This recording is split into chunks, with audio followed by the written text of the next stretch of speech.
ជំរាបសួរអ្នកគ្រូចាសួស្តីបងប្អូនទាំងអស់គ្នាចាឥឡូវយើងមកសិក្សាពីអត្ថបទអំណាចថ្មីដែលតកតងទៅនឹងមេរៀនទី32បវេសនកាលថ្ងៃទី1ចាឥឡូវបងប្អូនចូលទៅដល់សិក្សាពីលំអិតពី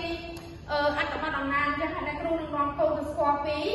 ពាក្យពិបាកមួយចំនួនសិនតាឥឡូវនេះកូនបានសិក្សាកូនទំព័រទី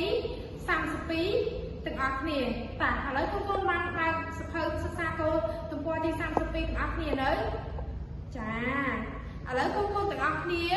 អានដោយស្ងៀមស្ងាត់ហើយរកពាក្យសម្លើពាក្យពិបាកនៅក្នុងអត្ថបទតាឥឡូវកូនទាំងអស់គ្នារកឃើញហើយបានអានចប់ទាំងអស់គ្នាហើយនៅចាអានចប់ហើយ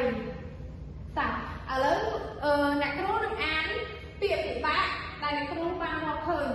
ឲ្យកូនស្ដាប់ទាំងអស់គ្នាបវេសនកាលអញ្ជើញប្រលឹមស្លៀកពាក់ញាក់តាឥឡូវកូនទាំងអស់គ្នាស្ដាប់បានអត់តាឥឡូវកូនចូលរួមអានជាមួយអ្នកគ្រូទាំងអស់គ្នាបវេសនកាលអញ្ជើញប្រលឹមស្លៀកពាក់ញាក់ចាឥឡូវកូនអានដោយខ្លួនឯង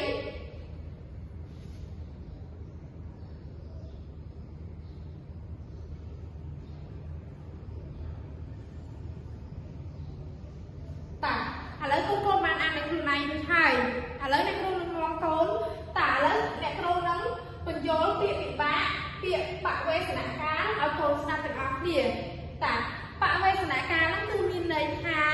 គឺជាថ្ងៃដែលកូនចូលរៀនដំបូងហ្នឹងអាហ្នឹងហើយដែលគេហៅថាបវេសនកាលឥឡូវនេះគ្រូនឹងឧទាហរណ៍មួយឲ្យកូនស្ដាប់ថ្ងៃនេះគឺជាថ្ងៃ